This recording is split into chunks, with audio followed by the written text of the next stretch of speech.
Hi everyone, today's video is going to check out the Codex Battlezone City Fight, Astra Militarum Imperial Guard supplementary rulebook from way back in 2001. Now this is back in 3rd edition, and to be confusing, there were 2 codexes for Imperial Guard at this point, and I've actually got the second one, so this was in between the first and the second codex of the 3rd edition of 40k. Now it's relatively detailed. Well, you get a fair bit of document. If you compare it to, say, the Codex Catechin supplementary codex, which I think this is from the year 2000. This is from the year 2001. You can see there's a lot more in the Codex Battlezone City Fight compared to the supplementary rulebook for the Catechins. Now, having thumbed my way through this, it's a really interesting document in the sense you get a lot of detail for it. And what I mean by this is actually specific rules, terrain building tips, and special rules, as well as actually like a battle report. So it's a really interesting document to go through. So I'll spend a bit more time reading through some of the lore, because there's quite a few good stories in here. But as I said, as we sort of look at what's included, so preparing for battle, the core rules, codex modifications, and this is just not for Astra Militarum Imperial Guards, for all armies, missions, Lord of the Knights is a battle report, and then actually building terrain and some other bits and pieces. But now, classic for this era is the document is mostly a lot of it's black and white with fair bits of color printing. So obviously at this point in time, color was still a bit of a luxury, which is fascinating. And the coolest thing always is just how old some of these miniatures are. So hopefully you can see it okay in the camera.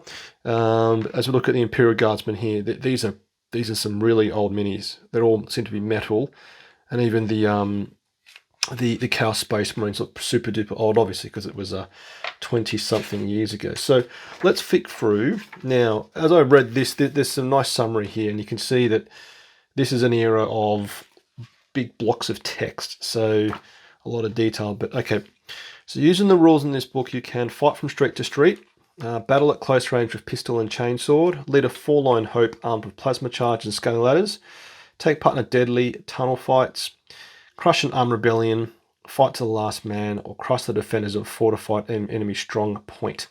So really getting you into that sort of feeling of, proper close quarter battle in amongst a city or maybe a town, etc. Right, so as we look through here, it talks about in this section here that they recommend starting on 1,000 points and probably capping at, I think, at about 1,500 points. I think it said somewhere that because the terrain is so immersive, there's a lot more rules to work through.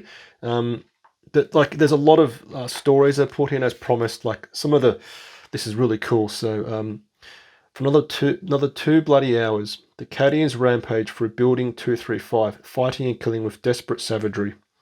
As the last squad reported their sector clear, Monarch slid down against a wall, dropping his pistol and sword from bruised hands. He felt utterly drained. He bled from a score of wounds, and only now did he feel the pain of his injuries.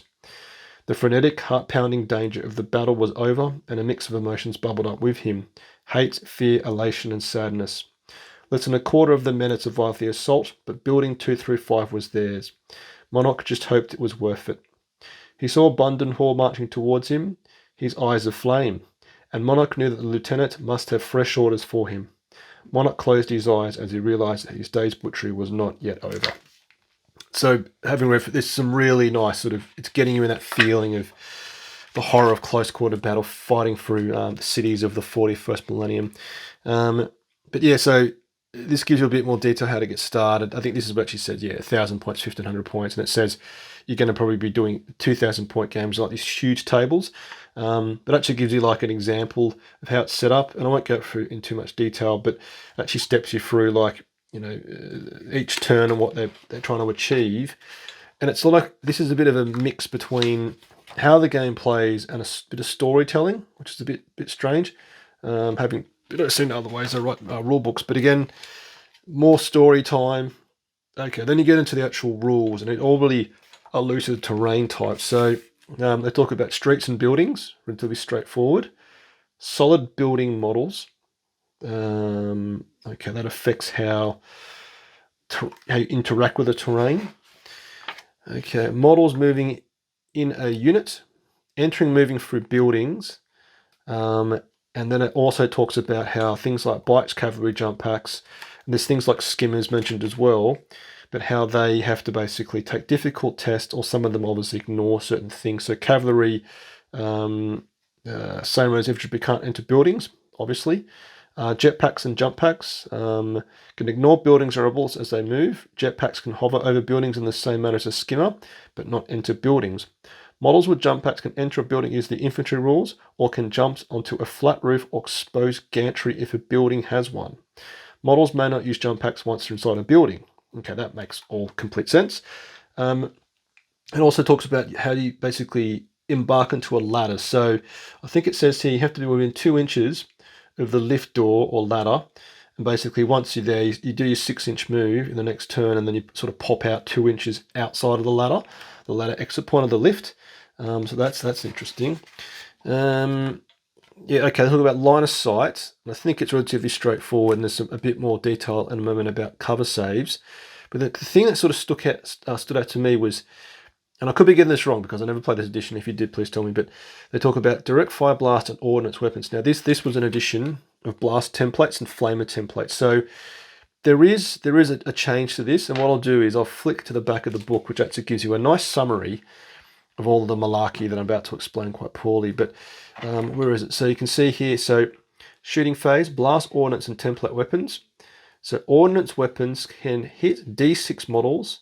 Blast weapons can hit D3 models, and template weapons can hit D6 models. So I'm pretty sure the way this worked is, as opposed to using the template to work out what is hit or not, you actually are limited to D6, D3, or D6. Now that as you sort of say, it makes sense. You know, when artillery strikes into a built-up area, obviously the blast of the shrapnel is going to be covered or deflected or stopped from going into certain targets by buildings, cover, a vehicle, etc., etc.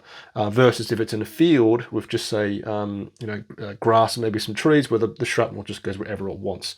So I think that is a bit of a tick to the realism they're trying to portray. And as I look through more of these older editions, it looks like they really went for realism in the gameplay versus the current editions, the recent editions, was more about playing the game quite well. It's quite an easier game to play, and a bit quicker and more sort of streamlined. But interesting nonetheless. Now, measuring distances, measuring ranges is actually base to base, not diagonal, and that is the same methodology as the current editions.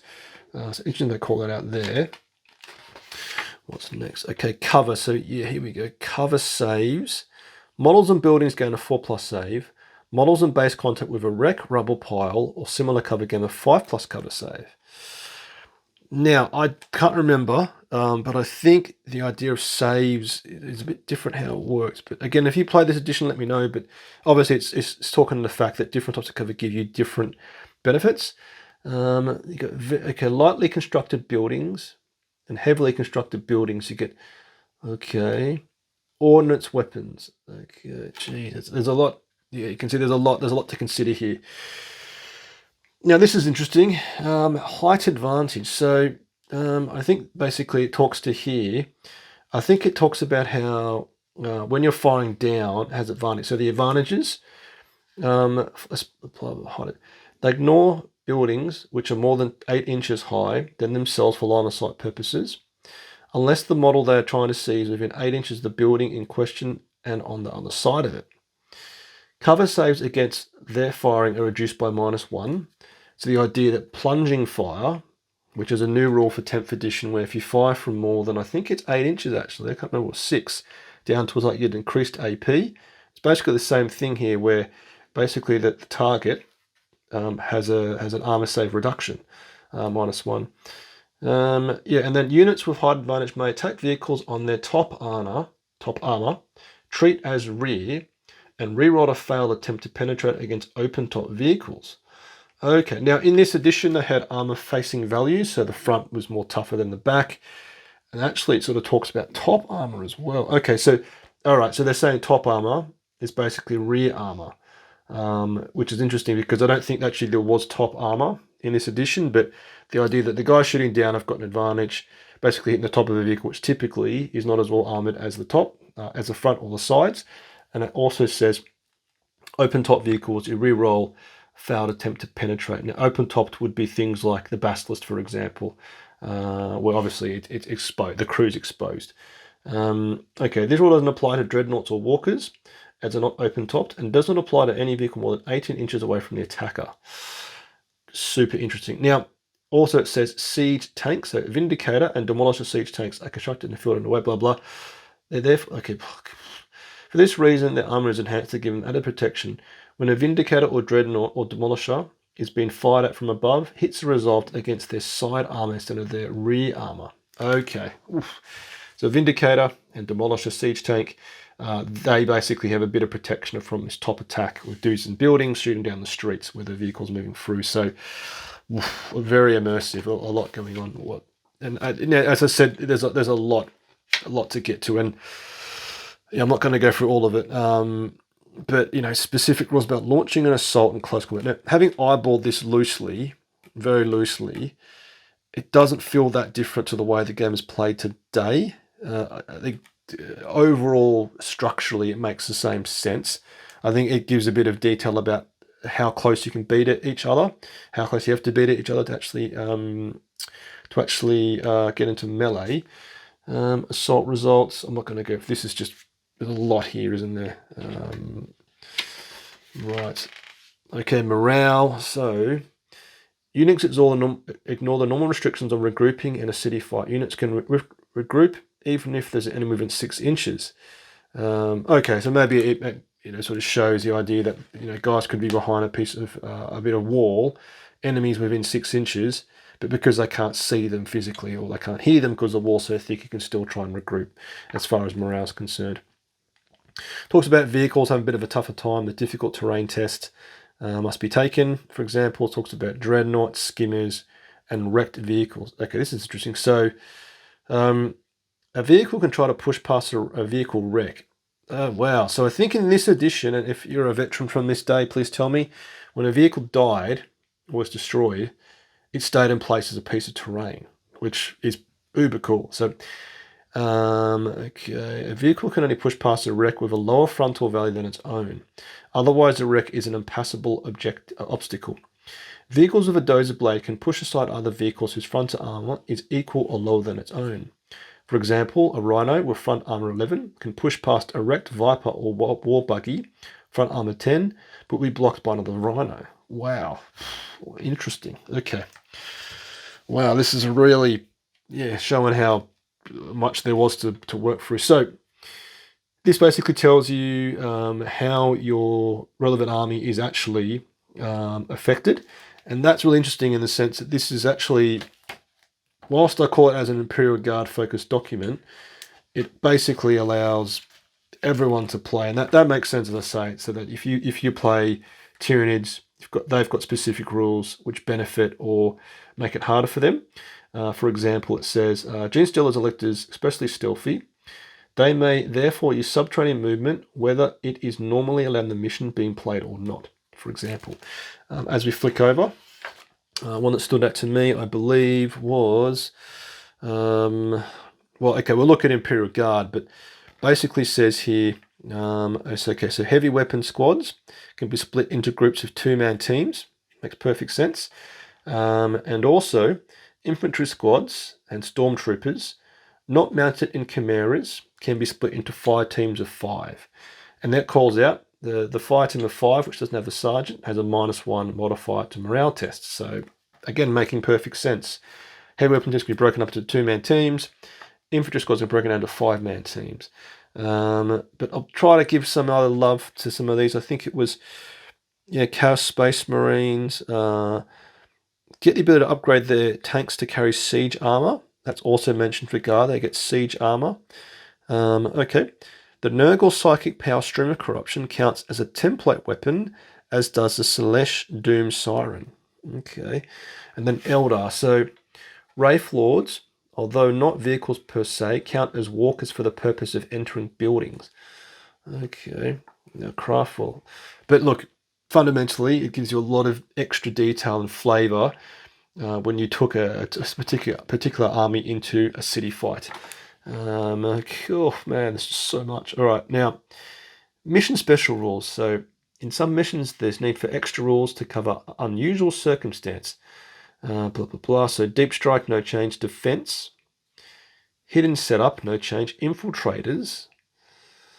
Okay. I mean, this always is being used today, obviously. Night fighting. So in addition to the rules in the normal rulebook, in the ground assault mission, the attacker may choose to attack at night. Roll a d6 to determine how many turns of darkness there are before dawn breaks. Fascinating. Okay, so if you're the attacker, in the ground assault mission we'll look at in a second, there must be a benefit that maybe, I don't know, as you progress towards the defenders, they can't see you, which is, or there's a -1 to hit, which is interesting. Oh, prelim bombardment, well, sentry, subterranean movement, bunkers. Okay, you can take a bunker, you can take sentry weapons, twin-linked heavy bolter, twin-linked les cannon. So twin-linked is obviously a rule today. We can rule the wound. So fascinating, it's still being used here, and actually talks about the tarantula design. And as you probably know, you can still buy tarantula twin-linked las cannon heavy bolter from Forge World, the little tiny models at an overcosted price.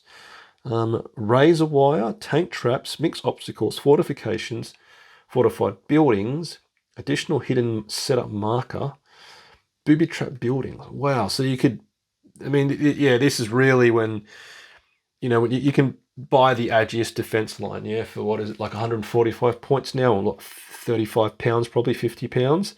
That's one single terrain piece, but in this game, you could really go all out with all these bits and bobs to, help you defend against the enemy. And the key part here is Defender's Armory. Oh, more, man. Command activated mine. Okay, now Attacker's Armory. Okay. So the attacking player in a grand assault mission may spend up to 2d6 times 10 points on assault equipment chosen for the list below. So jammer packs. Okay, interesting. That basically offsets that. Cool. So scaling ladders, grapple lines. Okay. Units with a scaling ladder or grapple line may scale the sides of an impassable building, climb up the wall as they would. Wow. Breaching charges, demo charges, tunneler. Wire cutters, obviously to basically offset when someone puts down razor wire, I'm assuming. Stummers. What's a stummer do? I don't know. Against sentry weapons, smoke and blind grenades. So that's super cool. So, okay, you're going to play against your power. He's going to be the attacker. You're going to be the defender. You can spend a bit of time choosing bits and bobs to make your life easier. Both as the defender with some, obstacles, some fortified buildings, some booby traps, and then as the attacker, you take obviously weaponry that helps you actually breach the enemy, and then also, potentially also going around them. So that's super cool. Okay, now City Fight mission. So yeah, so there's 6 or 7 missions. We'll go through them quickly. Now, what's interesting in here is principally the game itself principally hasn't really changed principally. What I mean by principally is the overarching, roll off to see who goes first, a set number of missions and turns, deployment setup, and obviously the game has changed a lot since this back in 2001, but as we read through this quickly, so in meeting engagement, use the core rules and infiltrator scenario special setup rules from the 40k rulebook. So divide the table into quarters. The player that scored the lowest now deploys 1 unit in the board, so you roll off to see stack a defender, and then basically you go off and on, off and on, off and on.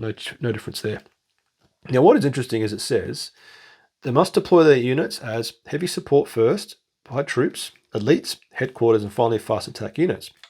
Transport vehicles are deployed at the same time. Okay, so interesting actually have a structure and order to place the type of units. And as you know, in 10th edition, the idea of all these individual, fast attack elites, fast attack elites and heavy support are gone. You just take whatever you want now. But fascinating to see here that it was actually stipulated. And the key thing I'm noticing a few other things is that the game lasts 6 turns. So 6 turns, and also there's some others for 6 turns as well. But this one I think principally is about sort of capturing buildings, high ground. So draw a line from the center board, blah, blah, blah, blah. Tallest building. Okay. Yep. Play. Roll forgets. Okay, so seeking to capture the tallest building on the board. Blah blah blah.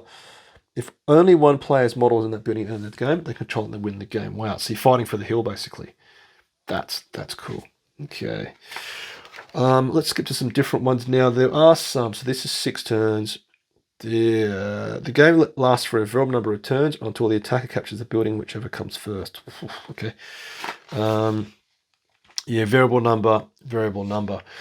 Now, these are, yeah, I think, as I said, overall, it's the same stuff, yeah, but you've got some specific things you need to achieve. And that's actually different to obviously how it's played today, where every mission you simply win on victory points. Yeah, you beat your opponent on victory points. But here, there's specific things you must achieve. So what's this one saying? So attacker must attempt to capture the building defined as objective in the setup stage 3. Defender's trying to prevent this. Blah, blah, blah. Yeah, so you're trying to actually hold buildings or hold the highest ground as per this mission back here.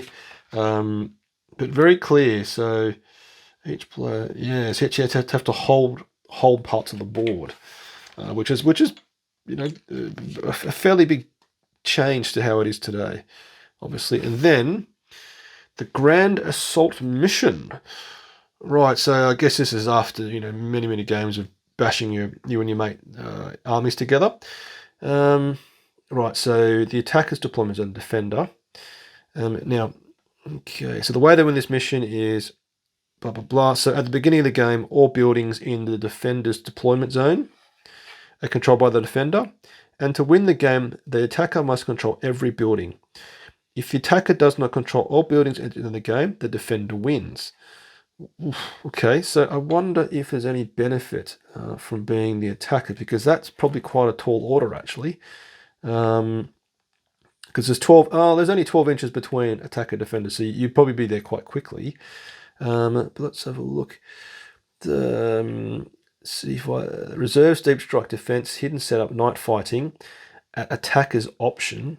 Okay, that makes sense now, because if you had to basically take 2 or 3 times to actually get there, you're going to want a couple of turns where I'm assuming night fighting meant it was a -1 that you can only see within 12 inches, something like that, to actually give the attacker a bit of a chance, because otherwise you'd just be getting blasted off the board. Yeah, blah, blah, blah. Okay, so yeah, very different. Well, I said structurally overall the same, yeah, but very different how you actually win the game and actually controlling pieces of the board. Now some lore. Yeah, I mean, I always brush over this, but they talk about the Armageddon War. So obviously that's where Commissar Yarrick gets mentioned, and Ghazghkull Thacker. He's big, the big crazy guy who he got a bit of respect for. Yeah, more lore, and then they get into an actual battle report. So this is really cool to see a printed battle report, and I'm sure any of you old war dogs remember these with great sort of really enjoy sort of the memories of it. But as we sort of look through, it really paints a nice picture of how things go about. So let's just read a bit of the lore. So I said I would. So okay, the 2 traitorous marines were in shadow. The sorcerer, I'm going to mispronounce that, stood with his legs braced, holding his staff out before him. Faint traceries of quicksilver glinted in the air around it as the warp obeyed his will. Despite his evident and intense concentration, he glanced up at his companion and grinned hawkishly. Have you ever noticed, brother, how so much of this battle revolved around this one accursed building? Of course I have, replied his comrade. Firstly, I beat stall our rebel friends there long enough for the defences to be organised. Then, having paid the blood price, the fools lose it without a fight, when their lines were broken by the Imperial fists. So, yeah, this is cool in the sense, you can actually follow the mission through. And then it has the 2 chaps, Graham and Roland. And it talks about their approach to actually building their army. So, Graham basically says 1,000 points of Chaos Space Marines typically quite small. All my favourite units are most expensive. So he said basically if you just take a few guys, you end up suffering heaps of casualties. If you take even a small amount of casualties, you lose half your army. My tactics for small games are to take plenty of models, which is cool. Okay, what does Roland say? It's not often a luxury of choosing an army from scratch and getting the heavy metal team to plan it for you. I was lucky. The fact that we don't have a proper City Fight army done, and the first one running out to paint one, this has had to be made. So somebody foolishly asked me to choose pretty much what I wanted. Okay, that's cool. So what does he say? So, yeah, he talks about deployment as well, actually, here. But okay, one important factor to consider for City Fight is the amount of terrain and its effect on vehicles. If you can't get to where you want to be, then you can't win. All of my tanks, which I was going to have to move around with, had rough terrain modifications. This would allow them to reroll fail difficult terrain tests, a very useful thing. Extra armor would allow my tanks to keep moving as well. After all, I don't want my tanks to get stuck and then ambushed by power fist welding Chaos Berserkers. Yeah, cool. So let's flick over and some very nice sort of pictures of the terrain they're using, and this is super cool. And I remember looking at this stuff as a kid, always found out I was building this type of terrain sets because that just looks fantastic. So here is the army. So something that's interesting as a competitive tournament player is, they say 1,000 points, but they're well over 18 points, whatever, but they're over 1,000 points. And maybe back in the old days, you had a bit more sort of give and take, maybe like a 10% rule or something, or maybe even less, 5% or 2% rule, but you definitely wouldn't be able to take this into a tournament. Anyway, so Gossamus Night Lords, he's got an Exalted Champion, 8 Chaos Space Marine Veterans, 10 Chaos Space Marines, 7 Chaos Space Marines with bolters and autocannon, more with a las cannon, 5 Raptors and a Chaos Dreadnought. And the 122nd Cadian Imperial Guard have got a command squad with Captain Fane, and then you've got some Stormtrooper squads with Hell Guns, Targeters, Carapace Armor Flamer, and a Melter Gun, with a Sergeant with a Hell Pistol, and a Sniper with a Sniper Rifle, obviously. Now, where is that? So there's a Sniper. That's cool. And it's hard to see a bit closer, but you can just see how old school the miniatures are. They're all metal miniatures, which is metal. This is super cool. Okay, then it's right, a command squad, another command squad for the infantry platoon. 1, 2 squads of infantry, which is 1, 2. Armored fist squad, 10 dudes with a las gun and a flamer, with a chimera. It's then a sentinel.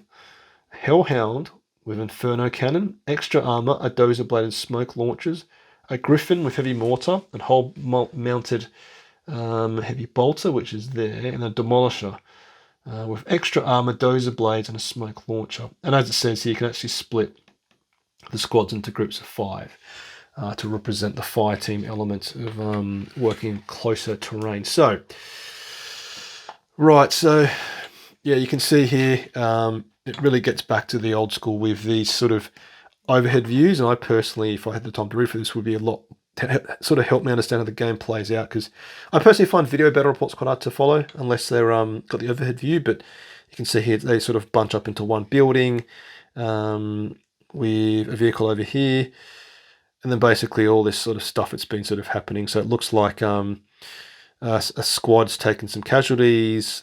The Hellhound's been hit, and likewise is some of the Chaos models that units have been hit as well.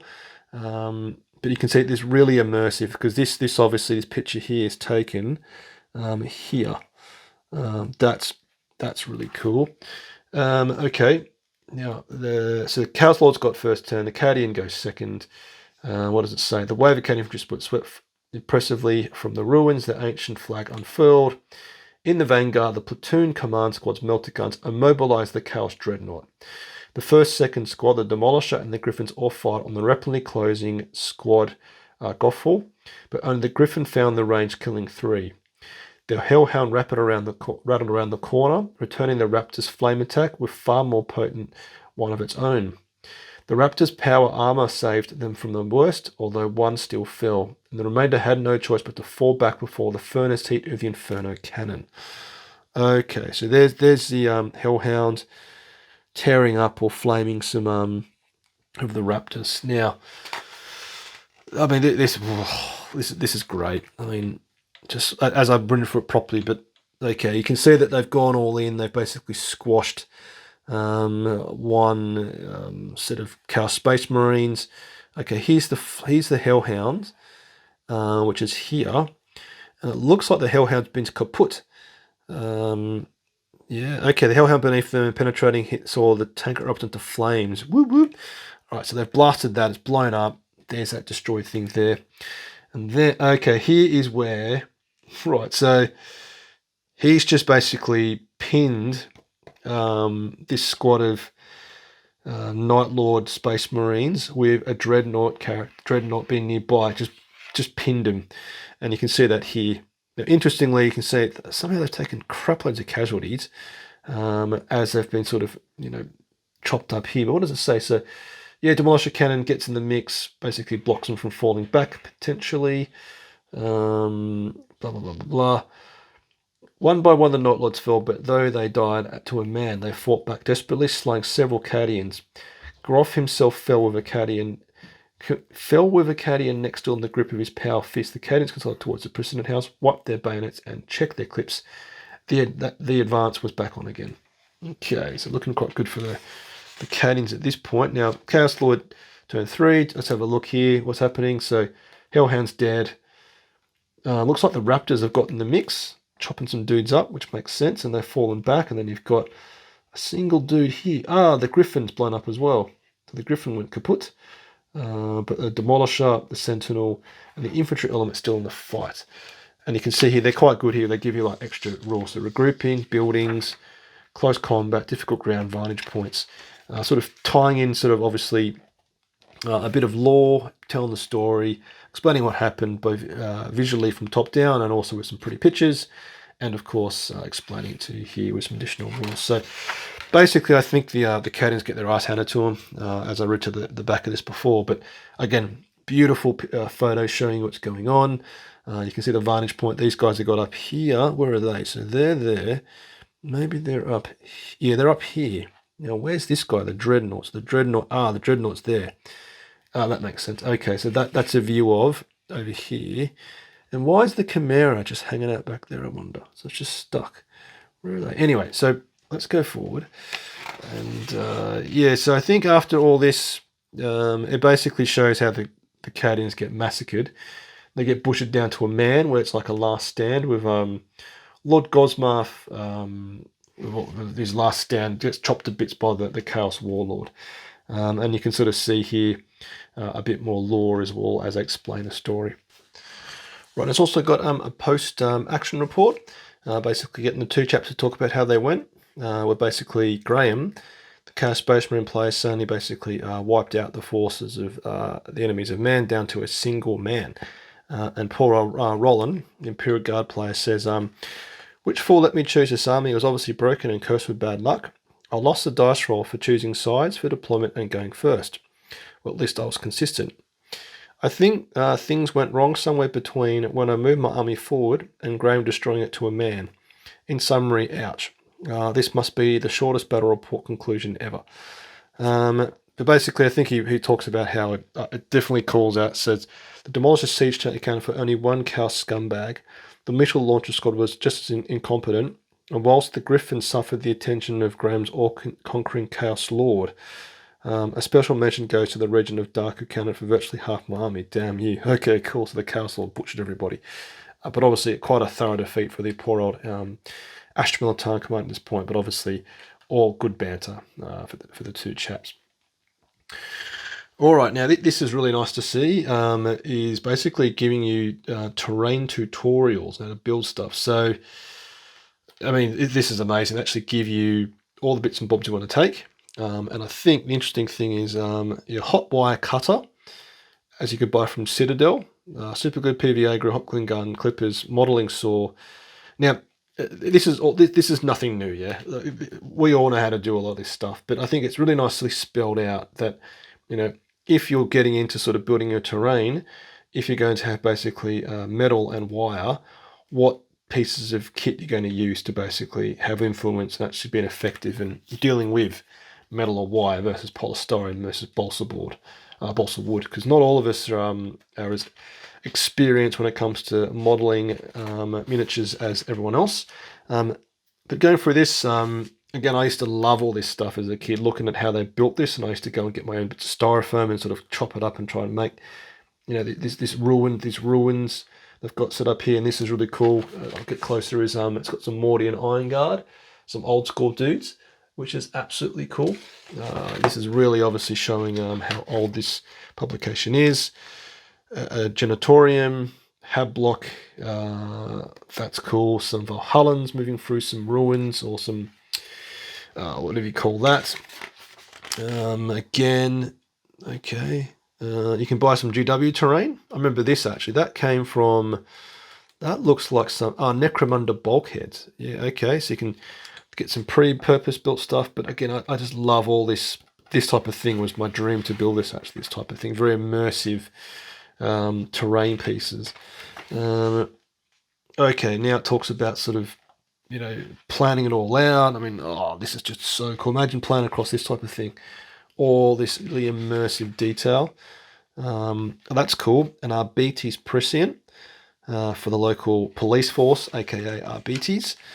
Okay, masterclass. Now this is cool, giving you even more sort of guidance on how to actually, really make your terrain look really spick and span. And this is interesting. So Imperial Style Propaganda post is given.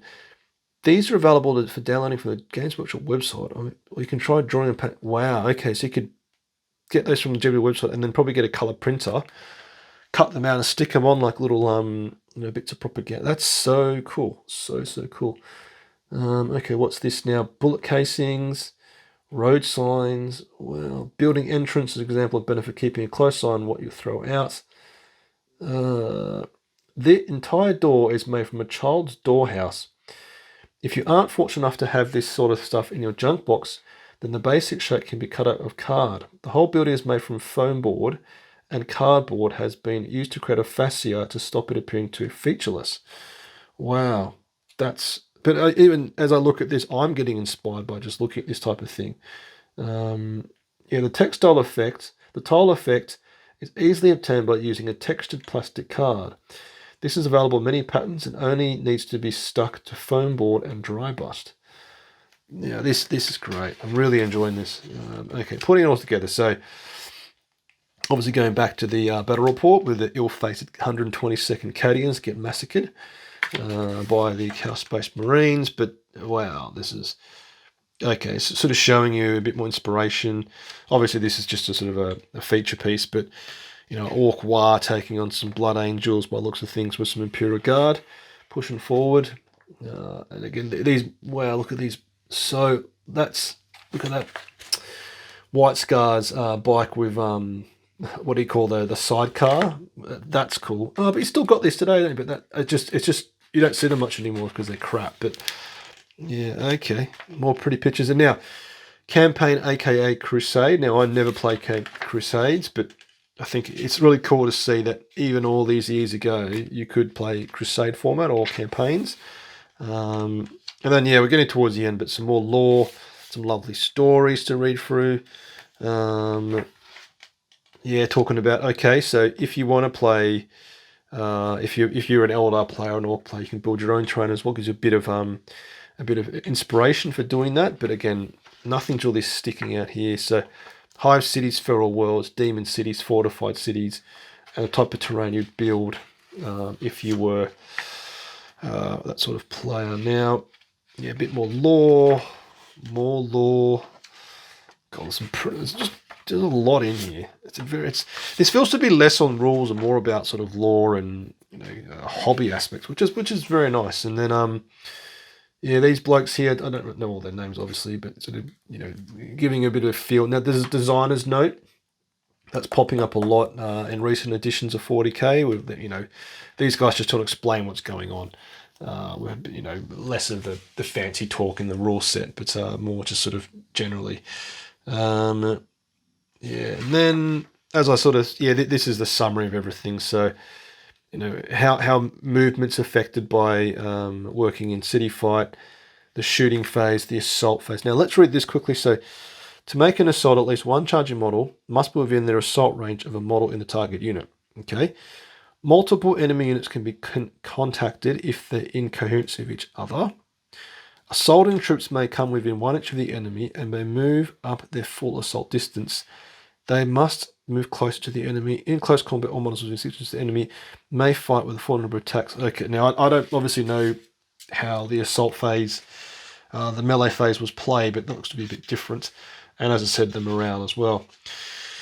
Now, very finally, is a lovely, I mean, this is from Golden Demon Battle Scene, so a beautiful diorama. This is amazing. So they've got, I don't know what these are meant to be.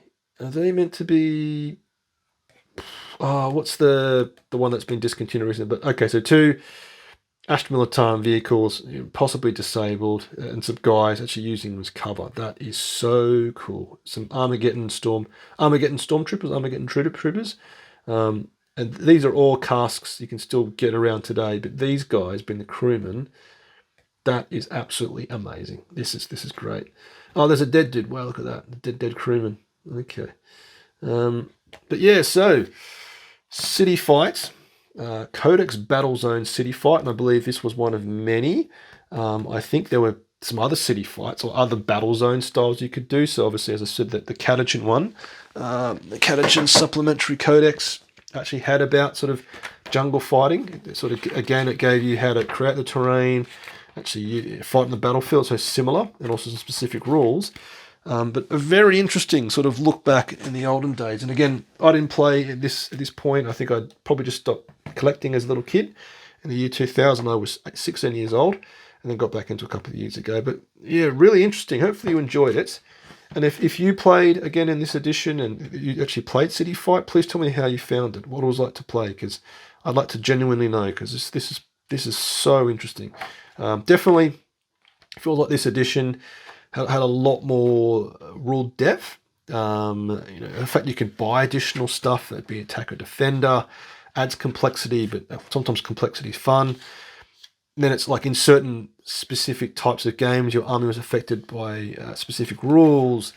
I mean, it's just, yeah, and then almost new rules to be used in this type of terrain is very, very different to how we play currently, where, this is almost like you could kind of play Necromunda style games in 40k versus today, where it's just a fixed format, which is fine, because I think 40k at the moment is very focused on the competitive aspect with all the tournaments. But yep.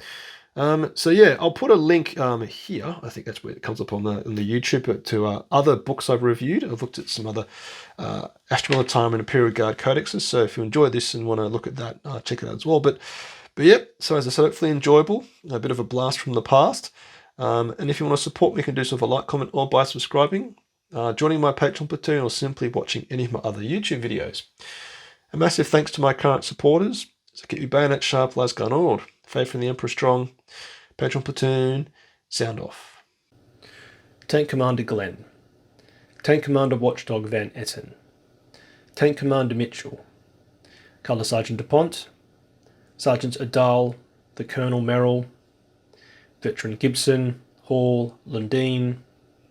Guardsman Beard, Coquelin, Flint, Hills, Malik, Nitton, Nguyen, Smith, Tom, Tompkin, Conscript England, Gilliam, Goodwin.